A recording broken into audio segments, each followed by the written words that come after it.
पत्नी जानबूझकर एक दूसरे बाथरूम में घुस गई और ताकि उसको मौका मिल जाए और शाहिद ने फिर ताबड़तोड़ हमला किया इस पर। बच्चे जब चिल्लाए तब जाके पत्नी उस घर से बाथरूम से बाहर निकली, तब तक इस पर जो है बहुत सारा वार हो चुका था। रांची के एसएसपी के मुताबिक 18 मई की रात रमेश पत्नी और बच्चों के मुंडन कार्यक्रम में रात्रि भोज में शामिल होने सर्वोदय नगर गया था। इसी दौरान शाहिद रमेश की गतिविधियों की जानकारी अपने मित्र सतीश बैठा से फोन पर ले रहा था। वो तनु लकड़ा से भी लगातार संपर्क में था। तनु लकड़ा ने रमेश के कमरे की चाबी शाहिद को दे दी थी। चाबी लेने के बाद शाहिद रमेश के घर में आकर छिप गया था और उसके आने का इंतजार कर रहा था। 19 मई की सुबह जब रमेश परिवार के साथ घर लौटा तो पत्नी तनु लकड़ा साजिश के तहत वॉशरूम में चली गई। रमेश अपने कमरे की ओर गया। उसे लगा कि तनु कमरे में है। उसने दरवाजा खटखटाया तो शाहिद ने दरवाजा खोला। दरवाजा खुलते ही उस पर शाहिद ने चाकू से ताबड़तोड़ वार कर दिया। रमेश गंभीर रूप से घायल हो गया। वारदात के बाद शाहिद अपनी सफेद रंग की कार से ओरमांझी होते हुए हजारीबाग की ओर निकल गया। अनुसंधान में यह क्लियर हुआ कि जो मृतक है उसकी पत्नी के साथ अभियुक्त एक शाहिद अंसारी है, उसके साथ गलत संबंध था। पुलिस की जांच में ये बात सामने आई कि शाहिद अंसारी नाम के एक शख्स और रमेश कई वर्षों से साथ में मिलकर जमीन का काम करते थे। इसी दौरान उसका रमेश की पत्नी तनु के साथ प्रेम संबंध हो गया। दोनों के बीच मोबाइल पर बातचीत होने लगी। दोनों के बीच रिश्ता शारीरिक संबंध तक पहुंच गया। जब रमेश को इसकी जानकारी हुई तो वो इसका विरोध करने लगा।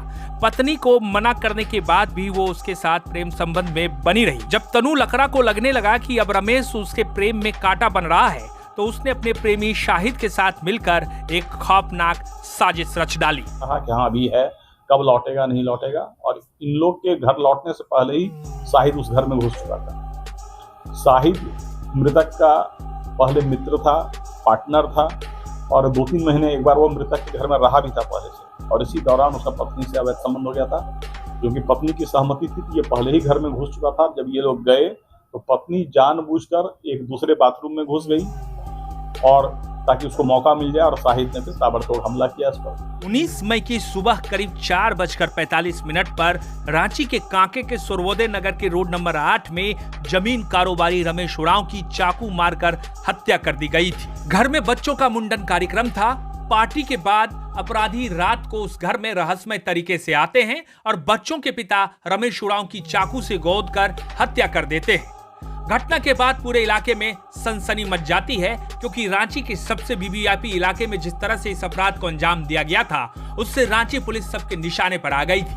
घर में मृतक की पत्नी और बच्चों का रो रो कर बुरा हाल था। आसपास के लोग कानून व्यवस्था पर सवाल उठा रहे थे। चश्मदीदों के मुताबिक हत्यारा रमेश उरांव के कमरे में पहले से मौजूद था। उसने मौका देखकर रमेश उरांव पर हमला बोल दिया।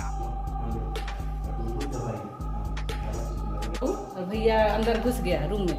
वो पहले से घुसा हुआ था। तो जैसे नहीं भीतरे घुसा, हाँ पहले अंदर में घुसा था, अंदर घुसा हुआ था और कुछ भी सामान था उसका से भैया को मारना शुरू कर दिया। कितने लोग थे? एक लोग ही थे, ऐसा तो बोल रहा है। एक ही जगह। हाँ, सब इधर उधर था। घटना कब हुई? ये घटना 5 बजे शाम को? नहीं, सुबह 5 बजे। 5 बजे का। चूंकि यह हत्याकांड वीवीआईपी इलाके में हुई थी, जिस जगह पर अपराध को अंजाम दिया गया था वहां से महज कुछ किलोमीटर की दूरी पर मुख्यमंत्री रहते हैं। ऐसे में पुलिस के ऊपर यह दबाव था कि इस केस का खुलासा जल्द से जल्द करे। पुलिस ने जांच शुरू की। चश्मदीदों के मुताबिक जिस वक्त यह हत्याकांड को अंजाम दिया, उस वक्त घर में मृतक की पत्नी तनु लकड़ा और उसके बच्चे मौजूद थे। लेकिन हैरत की बात यह थी कि तनु लकड़ा को इस बात की जरा भी भनक नहीं लगी कि उसके घर में पहले से अपराधी मौजूद है, और जिस वक्त वो अपराध को अंजाम दे रहे थे उस वक्त भी तनु लकड़ा को इस बात का एहसास नहीं हुआ। पुलिस की जांच बार बार तनु लकड़ा पर आकर रुक जा रही थी। एसएसपी ने डीएसपी 1 के नेतृत्व में एक टीम का गठन किया। हर एंगल से इस केस की तफ्तीश में वो टीम जुट जाती है और बार बार तफ्तीश तनु लकड़ा पर आकर रुक जाती है। पुलिस अब इस एंगल से इस केस की जांच शुरू करती है और उसके बाद जो सच सामने आता है उससे न सिर्फ इलाके के लोगों के पैरों के नीचे की जमीन खिसक जाती है, बल्कि पुलिस की आंखें भी खुली की खुली रह जाती है। ये 19 की सुबह में रमेश उरांव नाम के व्यक्ति की हत्या हुई थी। उसे चाकुओं से गोद डाला गया था और बाद में रिम्स में उसकी मृत्यु हो गई। अनुसंधान में यह क्लियर हुआ कि जो मृतक है उसकी पत्नी के साथ अभियुक्त एक शाहिद अंसारी है, उसके साथ गलत संबंध था और शाहिद अंसारी ने मृतक की पत्नी के साथ षड्यंत्र रचा और षड्यंत्र रचने में एक और आदमी ने सहयोग किया, वो सतीश बैठा नाम का आदमी था। और घटना के दिन एक कार्यक्रम में दोनों गए थे पति पत्नी, वहां पर सतीश बैठा वीडियो बनाकर इस शाहिद को भेजता रहा कि हाँ अभी है, कब लौटेगा नहीं लौटेगा। और इन लोग के घर लौटने से पहले ही शाहिद उस घर में घुस चुका था। शाहिद मृतक का पहले मित्र था, पार्टनर था और 2-3 महीने एक बार वो मृतक के घर में रहा भी था पहले से। और इसी दौरान उसका पत्नी से अवैध संबंध हो गया था, क्योंकि पत्नी की सहमति थी कि ये पहले ही घर में घुस चुका था। जब ये लोग गए तो पत्नी जानबूझकर एक दूसरे बाथरूम में घुस गई और ताकि उसको मौका मिल जाए, और शाहिद ने फिर ताबड़तोड़ हमला किया इस पर। बच्चे जब चिल्लाए तब जाके पत्नी उसके घर से बाथरूम से बाहर निकली, तब तक इस पर जो है बहुत सारा वार हो चुका था। तो कुल मिलाकर शाहिद पकड़ा गया है। हम लोग के पास ऐसे बहुत सारे तकनीकी साक्ष्य हैं जो अवैध संबंधों की स्पष्ट रूप से पुष्टि करते हैं। कुछ ऐसे वीडियो हैं जो बहुत ज़्यादा ऑब्जेक्शनेबल हैं, जिसमें दोनों कॉम्प्रोमाइज पोजीशन में दिख रहे हैं, जो मृतक की पत्नी है और ये अभियुक्त है। और इस पूरे घटना में जिस तरह से अंजाम दिया गया उसमें तीनों की संलिप्तता है।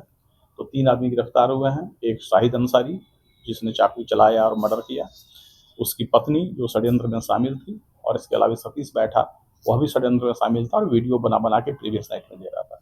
इवन घटना के बाद भी शाहिद ने मृतक की पत्नी को एक कॉल, व्हाट्सएप कॉल किया था, जो हालांकि बहुत सारा कॉल डिलीटेड है, लेकिन उसका एक है कि वो कॉल किया था जो मिस्ड दिख रहा है। तो घटना के जस्ट 15 मिनट बाद ही उसने मृतक की पत्नी से बात करने का प्रयास किया।